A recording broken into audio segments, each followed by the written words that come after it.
میں نے اسے سینے سے دبایا، وہ بچوں کی طرح بلک رہے۔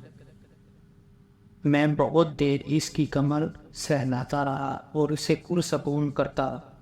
آخر کار اس کی ہچکیاں تھم گئیں۔ میں نے اس کا چہرہ ہاتھوں میں لے کر اس کا ماتھا چوم لیا۔ تم بالکل فکر مت کرو، میں تمہارے ساتھ ہوں۔ میں پوری کوشش کروں گا تمہارے سارے مسائل حل کر سکوں۔ آپ کہاں رہتے ہیں؟ کیا کرتے ہیں؟ کمل نے آنکھیں پوچھتے ہوئے سوال کیا۔ فی الحال تو کہیں نہیں، مگر آج کل میں لے لوں گا کوئی گھر۔ آپ بہت امیر ہیں کیا؟ کمل نے حیرانگی سے کہا۔ ہاں کہہ سکتی ہو، اتنا مت سوچو میرے بارے میں۔ میں نے ایک بڑا نوٹ نکال کر سائیڈ پر رکھ کر باقی سارے پیسے اس کی طرف بڑھا دی۔ یہ سنبھال لو اپنے پاس اور سکون سے سو جاؤ۔ 2-3 گھنٹے بعد وہ لینے آ جائے گا تو گھر چلی جا۔ ان پیسوں سے راشن ڈلواؤ اور ماں کی دوائیں لو۔ اس کے علاوہ گھر سے نکلنے کی ضرورت نہیں۔ میں آج کل میں آؤں گا تمہارے گھر، پھر آگے زندگی کا فیصلہ کریں گے۔ آپ کو میرا گھر میں پتہ کر لوں گا، تم اسے چھوڑ دو۔ لیٹو۔ میں نے اسے بستر پر لٹا دیا اور خود بھی برابر میں لیٹ گیا۔ میں سیدھا لیٹا ہوا تھا اور کمل کروٹ کے بل میری طرف تھی۔ چادر اب وہ اتار چکی تھی اور پرسکون نظر آ رہی تھی۔ مجھے یقین نہیں آ رہا اب تک دنیا میں ایسے لوگ بھی ہوتے ہیں۔ مجھے آج تک جو مرد بھی ملا اسے صرف میرے جسم سے غرض رہی۔ صرف مفاد پرست لوگ۔ مجھے ہنسی آتی، میں اسے کیا بتاتا کہ میں انسان نہیں۔ آپ ہنس رہے ہیں؟ ہاں بس ایسے ہی۔ میں بالکل اچھا نہیں ہوں اور بہت سی لڑکیاں میری زندگی میں آئی ہیں۔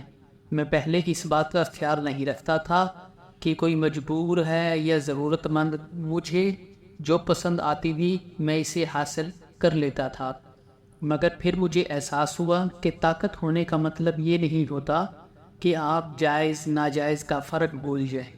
یہ طاقت جو آپ کو عطا ہوتی ہے کسی وقت بھی آپ سے چھن سکتی ہے اور آپ بے یار و مددگار رہ جاتے ہیں۔ تب میری ذات میں تبدیلی واقع ہوئی اور شاید میں بدل گیا، مگر میرے اندر کا حیوان آج بھی زندہ ہے، اور وہ حیوان ہر مرد میں موجود ہوتا ہے جس کا مقصد صرف اور صرف عورت کو اپنی ہوس کے لیے استعمال کرنا ہوتا ہے۔ ماحول، وقت، تربیت اور تعلیم سے لوگ اس حیوان کو قابو میں رکھتے ہیں، مگر یہ ہوتا ہر مرد میں ہے۔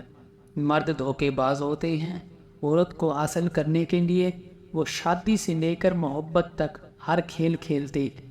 جہاں انہوں نے عورت کو حاصل کر لیا وہی ان کی نام نہاد محبت ختم ہو جاتی ہے۔ پھر ان سے بچا کیسے جا سکتا ہے؟ کمل نے میری بات کاٹ کر سوال کیا۔ کبھی کسی کی ظاہری خوبصورتی، رنگ، روپ اور مال و دولت پر مت جاؤ۔ اگر کوئی شخص دل کا اچھا ہے، عورت کی عزت کرنا جانتا ہے، وعدہ خلاف نہیں، زبان کا پابند ہے، خاندانی اعتبار رکھتا ہے، مگر خوبصورت نہیں، یہ زیادہ مالدار نہیں، تو وہ اس شخص سے 1000 گنا بہتر ہوگا جو ظاہری اور دنیاوی مال و دولت کے باوجود سیاہ باطن رکھتا ہو۔ کمل کا ایک بازو میرے سینے پر آ چکا تھا اور آنکھیں پرسکون انداز میں بند ہو گئی تھی۔ میں نے اس کی طرف کروٹ لی تو اس نے آنکھیں کھول دی۔ میں نے اپنا بازو سیدھا کر کے اس کا سر اپنے بازو پر رکھ لیا اور اس کے بالوں میں انگلیاں پھیرنے لگا۔ سکون سے سو جاؤ۔ کمل نے آسودگی سے آنکھیں بند کر دی۔ میں ہمیشہ سے غلط تھا۔ عورت استعمال کرنے کی چیز نہیں ہوتی، نہ ہی ہر عورت کے لیے ایک جیسی سوچ رکھنی چاہیے۔ شاید میں اپنی جسمانی طلب پوری کر کے بھی سکون نہ ہوتا جتنا سکون اپنے بازو پر سر رکھ کے لیٹی اس لڑکی کو دیکھ کر محسوس کر رہا تھا۔ میں نے اس کا ماتھا چوم لیا۔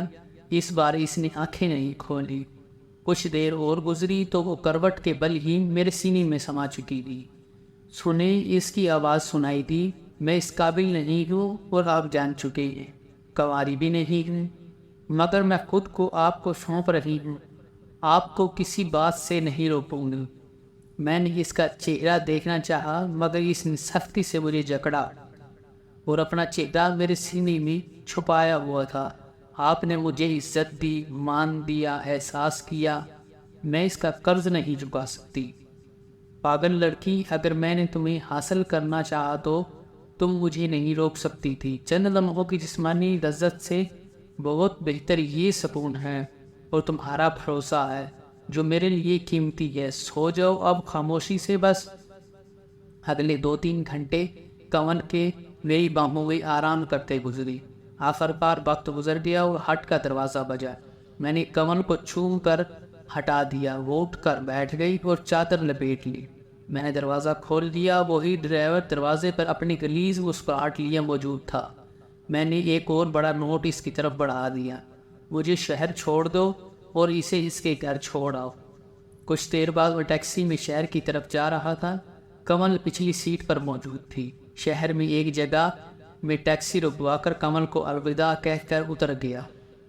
ابھی صبح کا وقت تھا اور بازار میں اکا دکا دکانیں ہی کھلی تھی۔ میں نے ایک دکان کی آڑ میں گیا، منتر پڑھا اور نادیدہ ہو۔